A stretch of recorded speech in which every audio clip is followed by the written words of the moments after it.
everyone. Welcome back to another episode of my podcast. I'm Caroline Chen and I'm a rising senior in high school. Today, I had the wonderful opportunity to speak with Mr. Thompson, the chair of the science department and a chemistry teacher at Crystal Springs Uplands School. I hope you all enjoy our conversation. Hi, Mr. Thompson. Thank you so much for taking the time to speak with me today. I'm excited to talk to you. And before we get into kind of like chemistry and teaching, I wanted to ask you a little bit about yourself. So I was wondering, like, what sparked your initial interest in chemistry and teaching? And when you were in high school, or did you know that's what you wanted to do? Yeah. Well, Caroline, thanks for the opportunity to, sit down and chat a little bit. I think that education, really came out of well, I won't say came out of nowhere, but it really was a surprise for me. Certainly when I was in high school, it was not something that I really thought that I would be, so committed to. It's something that really arose for me in undergrad. So when I was an undergrad student, obviously I, was a chemistry major, was doing all my coursework there. But in addition to that, I was also a trip leader for our outdoor program on campus. So I would take students out backpacking, rock climbing. I was a whitewater kayak instructor for a few years. I worked in the campus bike shop, and did all that. And then in the summers, I would get contracted to take like younger groups of students out. So, maybe it was a group of seniors that were wrapping up, their senior year together, and we would go backpacking for a few nights. And so I worked on contract for some of those things. Um, and through that, I really found that I liked working with people. I liked operating in sort of that instructor role. And I thought it was really fun. I liked working alongside my other co-instructors, and kind of doing all that. So once I got to the end of undergrad, and was sort of faced with the next step, was it going to be grad school? Was it, what were we going to do? I really, admittedly, was pretty burnout, and could not bear the thought of, heading straight into grad school. And so one of my friends at the time, he was actually the director of the campus rec program. He was like, um, you could go teach chemistry for a couple years, kind of like take a little break and then when you're ready like go to grad school after that, and sort of just like kind of planted this idea for me. And so I interviewed at a private school. It was a boarding school, for a chemistry teaching position. And they needed somebody to work in the outdoor program. And so it was like this perfect sort of like kind of lateral move over.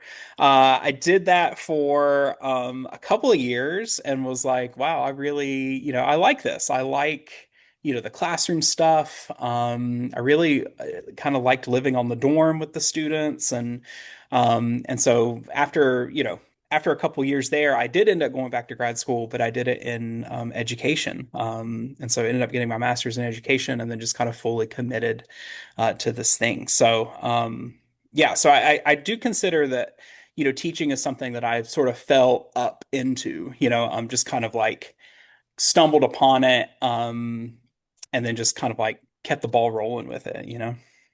That's so cool. Yeah, thank you so much for sharing that. I think that's so interesting. And like, what's it like needing to lead a backpacking trip? Because you said you originally did it with other college students in your Mhm. undergrad, right? Yeah. And Yeah.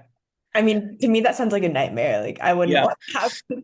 I mean, it's one of those things, looking back on it, not necessarily the backpacking stuff, but like some of the whitewater kayaking stuff, looking back on it, it's just like, I can't believe we did that, and like me, now I don't think that I would do it. And I was not a great paddler. I think at my best, I was probably a class three paddler. Oh, so We you didn't have to take like we get a, didn't take participants down class three rapids. We were doing like class one so did stuff. you have to like get a certification to do? Yeah, yeah. So I have I for years I had a woofer, wilderness first responder. I had what's called Swiftwater Rescue, which is specifically for whitewater, um like whitewater things. So how do you get somebody that's, in the water? How do you unpin a boat? How do you kind of set safety on these rapids? And then I also had, for several years, a wilderness lifeguard certification. It's called Star Guard. Yeah. And I was, there's certifications for rock climbing. So I was a single pitch, top rope instructor. I had certifications for mountain biking. Yeah. So it's a lot of like a lot of additional things there that you have to get and you have to stay up on. So, for the backpacking stuff, um, I think logistically is the biggest lift, right? Like one of the programs that I ran for 2 years, so my junior and my senior year of undergrad was like the pre-orientation program so it was all the incoming students, or not all, but a lot of the incoming students for the university, wanted to go backpacking. And so we had, gosh, I would even hazard to guess, oh my gosh, probably 500, 600 students that like we had to get out into the woods and then back to like a base camp. And so there were two people in charge of doing all that. I was one of them, and then my co-leader. And so logistically, it's a big deal. You got to make sure everybody has enough food. You got to make sure that everybody knows where they're going.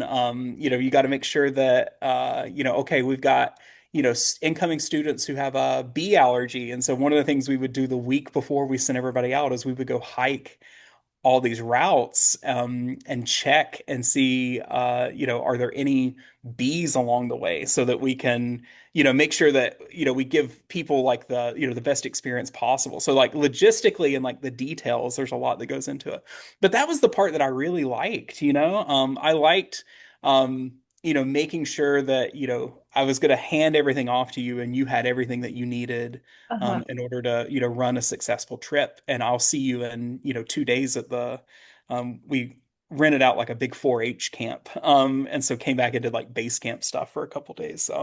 Yeah. Just So, dropping this information like it's nothing. It's like, oh my God. but again, like looking back on it, That's being like 20, 21 years old, 20 years old and like doing that is just like I like can't believe that, I can't believe that we did it. And we did it successfully, like I mean it was a pretty, we ran like a really really tight program. Yeah. Yeah, like I thought dealing with ask stuff was difficult. Like Yeah. imagine like it feels like Yeah. that compared to what you're describing. Like Yeah, five I mean, there's a little bit of that, like you feel like you're putting out fires or you're sort of like running from one thing to the next, did kind it of really thing. help you build your like leadership skills Oh, or for sure, for sure. Yeah. Yeah, it's the leadership that I really like. I don't really I'm not someone who like really seeks the spotlight. I don't like being center stage. I like sort of, kind of being behind the scenes a little bit and like, again, just making sure everybody has everything that they need in order to be successful. And, so the way that, sort of tiered system work is it was us sort Mhm. of like in charge of this pre-orientation program. We had the trip leaders. They each had one or two co-leaders, so we sort of had this like tree of responsibilities. So I was kind of like sending information down to my trip leaders, and most of these trip leaders are people that that I worked with, for a few years and spent a lot of time out in the woods with, and people that I knew like really closely and really dearly. And so you develop a level of trust there. And I know that, for one of my really good friends at the time, Taylor, I know that, I could give her, give her the packet, give her the meal plan and send her out, and she was going to do, she was going to make it happen. Even if I hadn't done 100% of what I was supposed to do, if I'd only done 95% of my job, she was absolutely going to fill in the other 5%. And it was going to be magical. And so I met a lot of those people along the way. Yeah. Yeah, yeah, I definitely resonate a lot with just like trusting the people that Hmm. I work with. And like I kind of also agree, like I don't like being associated as the person who does academic student council. Like Yeah.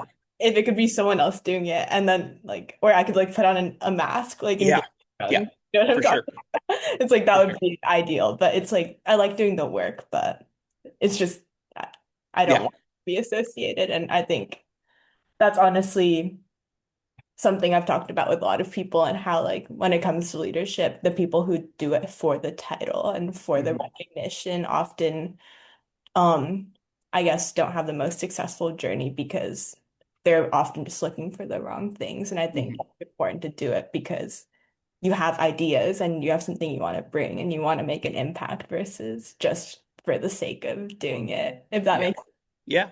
Well, I sense. mean, you said like you gotta, at some point you gotta love the work, Yeah. you gotta really, you gotta really give yourself to it. Yeah.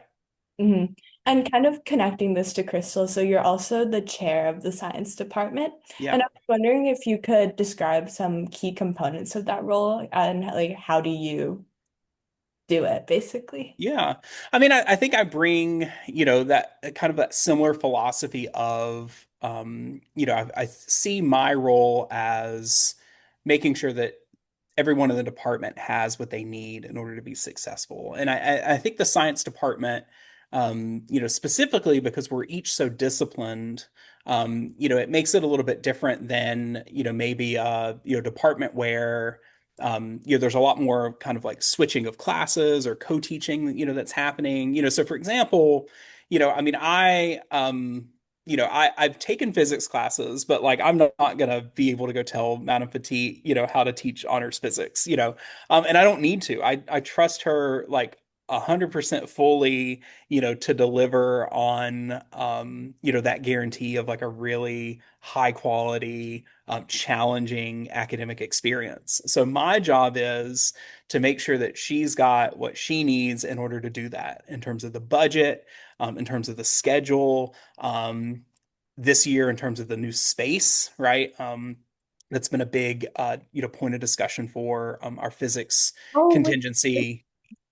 or Um, going to the basement? they're going to the basement, yeah. So they've got a new, Next yeah, year. yeah. Oh my God, that's so So they've got like a new, yeah, so they'll have a new space there. I mean, that was a point of discussion, this year with our PET and shop classes too, right? How do we take what's been in the basement and, you know, put it in the GC for a year and make it happen? And of course, Mr. Martinez and Maya, like totally made that happen. It was just me, making sure that, they had what they needed, right?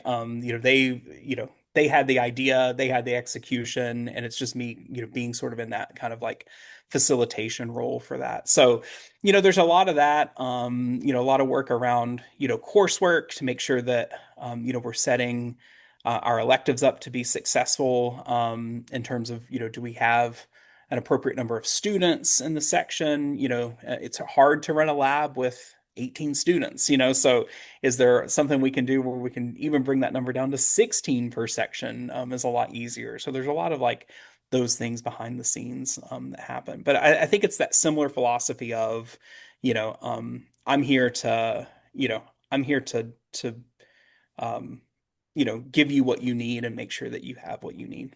Yeah. Yeah, thank you so much for explaining that. And I was wondering, because I don't know, I've never actually really thought about your role, but like, I don't know when you stepped into it, but I Yeah. was wondering, like, what was it like stepping into the role as department chair? And were there any like challenges Oh, or yeah. Yeah. things? Uh, Yeah. So this is I just finished my second year as department chair. So I'll be heading into my third year. Um, and I think one of the challenges, has been when look at the group of department chairs. One of the things that still strikes me, when we're in our meetings and kind of, doing the thing is there's so much institutional knowledge in that room. There are folks there that, have been here for, years and years and years. And sometimes we'll be looking at a document and like at the top, it'll say, last edited April, 2010. And I'm like, gosh, like I was like just getting started teaching in 2010, or we looked at something this years old. past year. We looked at some of this past year, it was like 2009, and it was like, well, I was still in college, so like, you know, um, and so it just is this, sometimes when we were talking about something, it takes me a little bit longer to like kind of like get up to speed because people are referencing things and I'm like trying to put the pieces together um and Miss Rubin, who I work directly with as department chair, really helps me do that. I'll write down questions, and then in our next meeting, I'll be like, "Hey, can you tell me, like, like we were talking about this last week, like what was, what's that about?" And she'll kind of help me kind of, fill in the gaps a little bit. So that's definitely, one of the challenges. And along with that, I mean, it can be intimidating too. I mean, I've been at Crystal for, 7 years. But in some ways in that space, I feel like, I just got here. And it's a little hard to like, give myself permission to, speak up, to ask the question, to, whatever it may be. And that's not a dig at the other department chairs. I mean, it's a really supportive group, but it just is interesting how how like relatively it kind of evokes those feelings sometimes. Yeah, thank you for sharing that. And I don't know, when you said 2 years, I thought you'd been to department chair for like 6 years. I don't know why. Like, I feel like you It always seem feels that way, right? like I feel like you always seem so like confident and like energetic, and I never really thought about it that way. Like, No, just 2 years, just 2 years. yeah, Yeah. that's crazy. But what you were saying about like kind of like figuring out what's going on and stuff like that, Hmm. that sounds really like interesting because I feel like personally when I started like doing stuff with academic student council, a lot of it was just like before I even took on like the official role, it was kind of like, do I have permission to like assign everyone what to do? Do I have Hmm. permission to like reply to this email or like, Hmm. hey, let's do this? And a lot of it's just like kind of finding that confidence and like getting Yeah. over the imposter syndrome. Like Yeah. you keep thinking like, why am I doing this? Like this is just lucky. I shouldn't even be doing this. Right. Yeah, there was something that happened earlier this year. I think it was something with our course catalog for science. And I sort of had an idea about a change that we can make, and I think Miss Rubin, I think it was Miss Rubin, it was in a meeting, and she was like, "Well, yeah, you can just go ahead and change it." And I was like, "Really? Like I can just like it doesn't need more?" And she was like, "Yeah, just change it. It's like not a like you can do it." And I was like, "Oh my gosh," and it felt like, kind of like what you're saying, like, do I have permission to do this? And sort of like figuring out like, kind of like settling into that a little bit. Yeah. Yeah, I see. And yeah, I love Miss Rubin. Like Miss Rubin's the best. She's so supportive. Um, and I was wondering, are there any, like besides the challenge of kind of figuring out what's going on, were there any particular instances where you had to like struggle through a difficult decision or make a difficult choice or how? Yeah, I think one of the aspects of, department chair that I'm still, kind of feeling out, is, it does change my relationship with, the other members of my department a little bit, right? And, you sort of have to, in a certain moment, like, okay, I'm going to put on my department chair hat, and like we have to approach this conversation this way, and then in other moments it's not necessarily that serious, right? And so just sort of like navigating, that kind of change in dynamic, change in how we're, going to communicate with each other.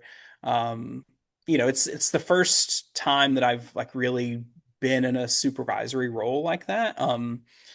And uh and yeah, sometimes that gets a little challenging, and it's not that like, as department chair I have like this unilateral power to do whatever I want to do, but it's just that, sometimes like we're kind of in a conversation where, there is a little bit of a power dynamic there. And just making sure that, me and, whoever it is that I'm, having that conversation with, like we're on the same page of like, well, right now, like we're talking sort of department chair to department member, not necessarily colleague to colleague, right? Like I said, there's a little bit of code switching that happens, and Okay. and I think it's probably similar to, sort of your experience with, as you lead a club or if you lead ask. just in like some moments, it's like, no, like for, I guess, like really good example is, if we're like having a department meeting, um, like sometimes like I gotta run the meeting. And so we gotta, like we gotta like get on topic, and like, kind of like do the thing. And it's, yeah. So sometimes that gets, I don't think it's ever been awkward, but sometimes it is, um, just kind of that going in and out of that role, is a little challenging. Yeah. Yeah, and like what you were saying about kind of just thinking about the dynamic and like we said the words code switching at the same time. I Mhm. don't know if you heard Yeah. me. Yeah. I just thought it's so interesting because one thing I really have been thinking about this summer is like how do other people kind of see me? Because I've never really thought of it from that Mhm. dynamic. Like if someone only knows me through the lens of ask or has only seen me like talk to people in a group setting, like who do they think I am? Because I think with a lot of underclassmen joining academic student council next year, it's like what type of a role model Mhm. would you Mhm. be for other people? And that's just like something that what you said kind of reminded me about. Yeah. And another thing I kind of wanted to bring up, which is a little bit more chemistry specific, is your course feedback or yeah, your self-participation survey, which I think Mhm. is something super unique and I've only done in your classroom. And like, I'm really grateful Ask has had the opportunity to partner with Yeah. me. I think Yeah. that's super fun. And I was wondering if you could speak a little bit about that, like what inspired you to do that and what was kind of the process of Yeah. that. Yeah. Well, I also really had, I had a great time this year working with, that group of that subcommittee of, academic student council to, kind of think through, some different layers of that. And it's something that, I mean, we're coming up on, I've been working with this for like 10 years. Wow. And so, I'll tell you the story behind it. So before I came to Crystal, I worked at a school in Los Angeles, Sequoia School. It's actually in Pasadena. And Sequoia School is all standards-based assessment. Mhm. And so the way we assessed students was we had a set of learning outcomes for the course. I think for my chemistry classes, had 10 learning outcomes. Um, and students were assessed as, I can't remember this actual language. I think it's like beginning, approaching, meeting for each of those LOs. And then we took all that and that fed into a transcript and so on and so on. Part of what students do at Sequoia, is my group of advisees, so my 10 advisees, um, kind of similar to what we do here at Crystal, is they would prepare and run like an end of marking period conference, right? And part of that is they would discuss their progress on these learning outcomes and, and so on and so on, in a meeting with like the advisor, the student, and then the family. So you can imagine, right, if you're a student, and you're taking, 5, 6 classes, and you've got 8 to 10 learning outcomes for each class, right? There's like a lot to sort of keep track of, right? Imagine like you're 15 years old, right? And you're like trying to like talk about, and the LOs are coded. We got LO, 1.2, 1.1, so on and so on. And so, I did that for, kind of like settled in and like did that for the year. And that moving from the boarding school, which was a really traditional model, to Sequoia, I mean, that like shift to standards-based assessment, I had to like sort of figure that out. That was the first time I'd ever done that. But I really, what stuck out to me was, man, like students are getting a little bit lost in the sauce here with, their learning, and not that they weren't learning stuff. It just is, again, like think about like all that to keep track of. Wait, is just out of curiosity, is Yeah, it a small independent school like yeah, Crystal? all independent schools. Yeah, all independent schools. And so I can't remember like what got me. I think I must have just read an article about self-assessment. And I Mhm. was like, I bet that I could do that. And if I can get the students practicing this discussion of their learning progress like throughout the year rather than just like, we would do it in December and then again in April. rather than just like those points, then right, more practice, like you'll be more proficient at it. And it quickly like snowballed into this thing of like, well, I'm just going to do self-assessment like across the board. And so eventually the way we set it up was at the end of the marking period, students in my class, we would sit down for like a 10 or 15-minute meeting, um, and they would sort of come with their argument of, okay, on LO1, I think that I'm meeting this learning outcome because, and here are their pieces of evidence. On LO2, I think that I am not quite meeting, but I'm close. Here are my areas of success. Here are sort of my areas of growth. Um, like that kind of thing. Um, and it was a huge investment of time, right? Like, so I've got, however many students, and I've got to mark out, 10 minutes, sit down with each student. And then, we have to make sure that we're aligned on your learning, or at least like on your, what we're going to put on the report card and like that kind of thing. But I absolutely loved it. I think that it really just kind of transformed my classroom. The students were really excited about it. They could like even more than me could like tell you exactly sort of how they were feeling on each learning outcome, like down to like a really granular level. They got really fired up about it, and they were really honest about it. I mean, they like, it's not that everybody said, okay, I should, get 100% on everything. I mean, they were like pretty critical of themselves, which I thought was also a really interesting outcome of it.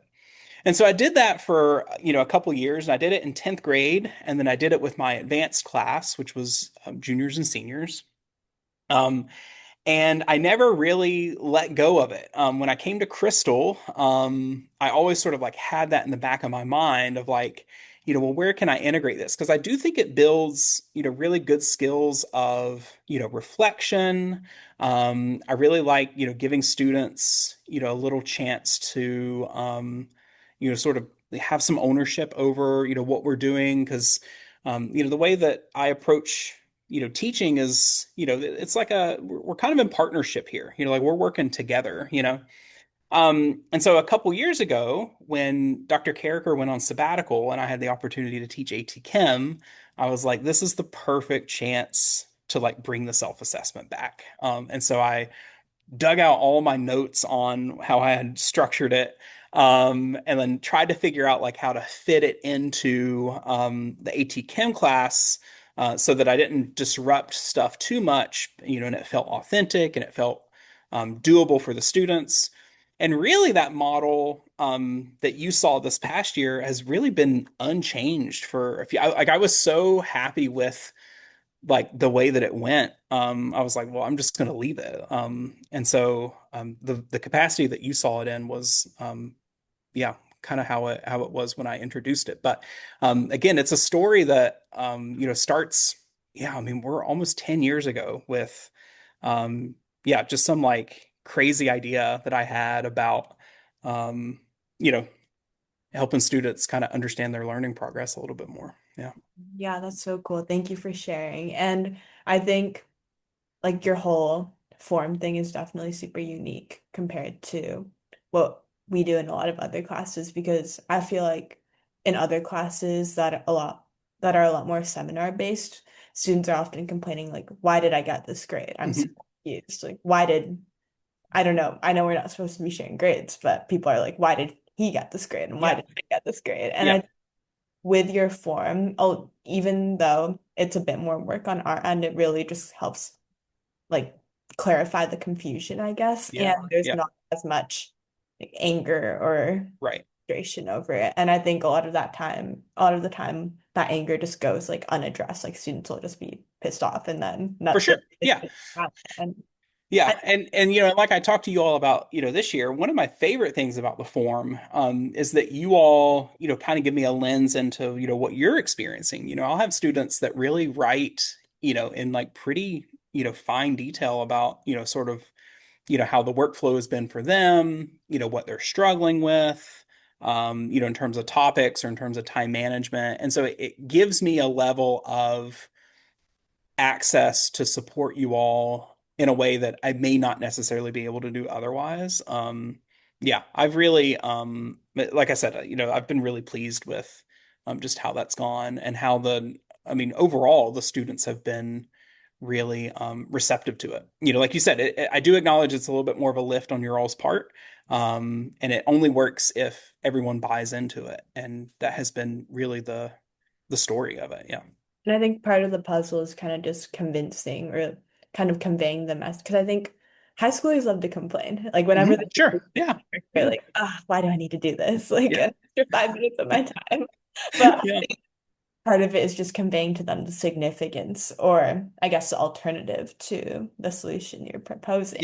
Yeah. That way they can actually go beyond the like I don't know how to say it, like the block of, oh, hmm it's taking time, and they can see, oh, this is the benefit of it. And yeah, I think Yeah. that's super important, and you do a really good job of it with Yeah.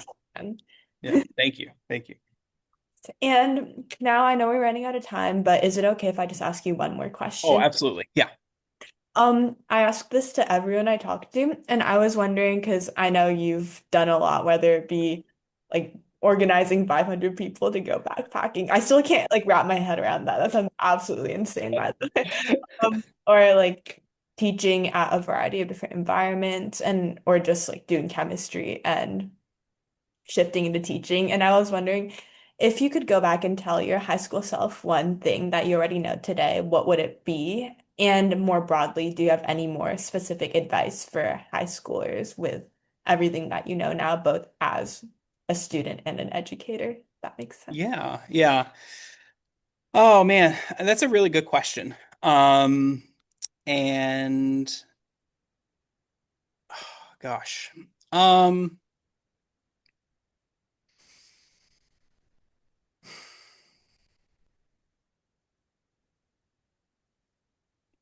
I think that well, I guess the first thing that would say, or first thing that I will acknowledge is, my relationship with myself has changed so much since I was your age, and part of that I think we can chalk up to, maturity, and just growing up, but also like, I mean, I've done a lot of work to, to be a little bit better to myself. So, if I think if I could go back and, talk to me when I was 16, 17, 18, even through undergrad, even through, early 20s, I would love to give younger me, some reassurance about, like you're fine, you're gonna be fine.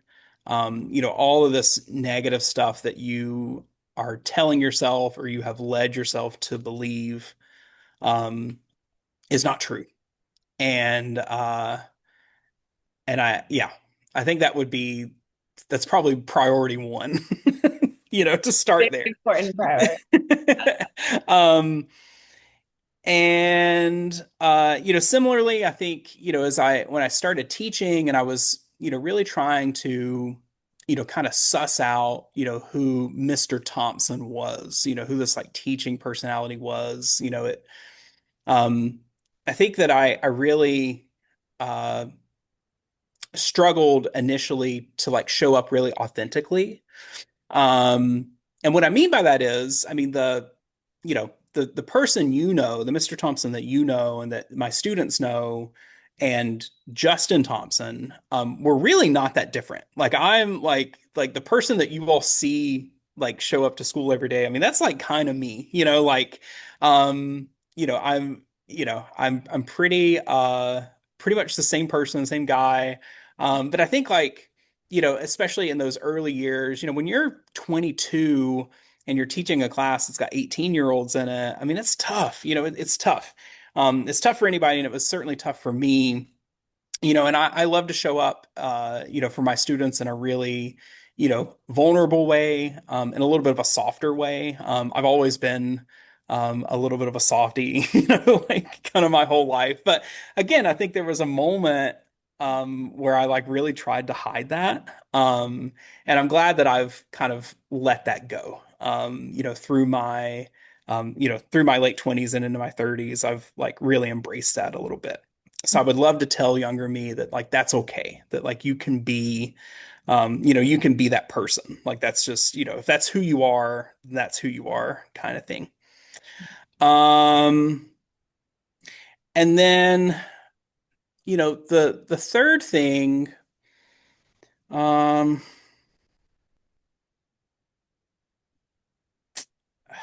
I mean, the third thing is,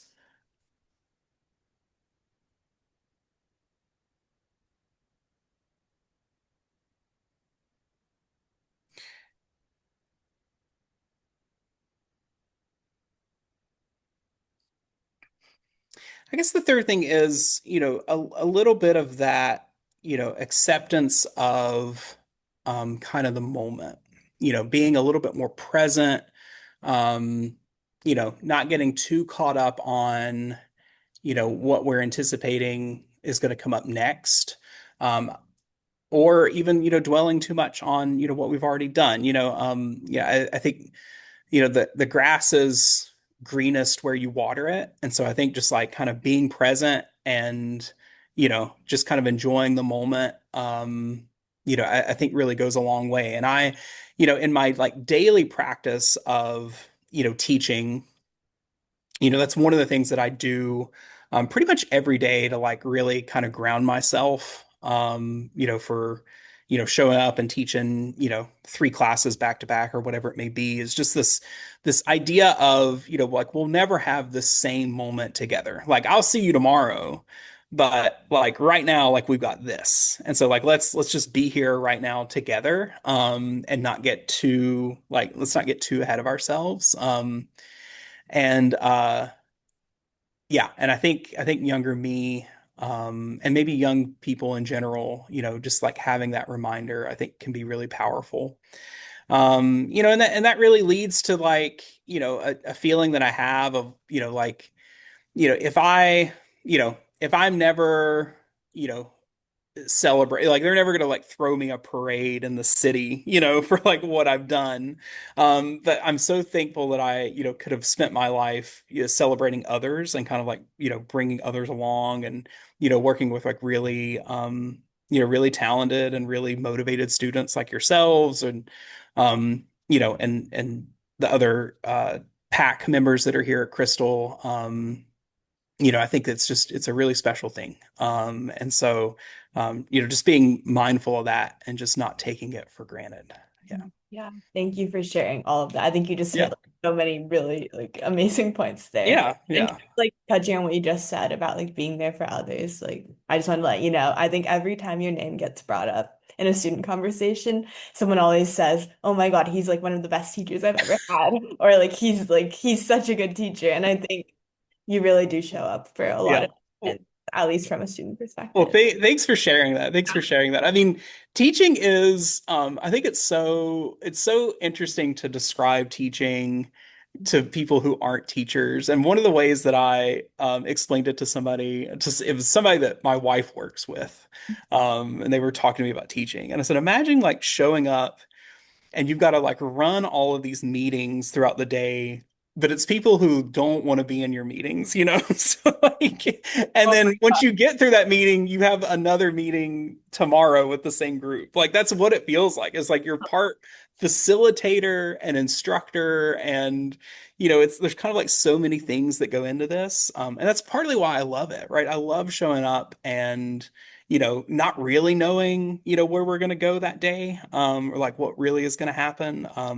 But one of the things that I will say, is, yeah, the students at Crystal, have made it so special, just to like, um, to show up and be able to like, teach students, like I said, that are really motivated, that are really into it, and really want the challenge. So yeah, thank you for being here, and like, and even this, like giving me this opportunity, to have a little conversation here about this has been great. Yeah. That's why I think I like doing these podcasts because I get to learn so much about both like random people as well as my teachers that I Yeah. don't think I would have known anywhere. Like I've learned so many. Like I didn't know Miss Souza was like an international beta fish competition judge. Yeah. Yeah. I didn't know you were a backpacker and have Oh, whitewater. Like, it's so cool being able to hear things. Yeah. Okay, so I hope you all enjoyed my conversation with Mr. Thompson. A huge thank you to Mr. Thompson for taking the time to speak with me, and thank you all so much for listening. I'll see you guys next time.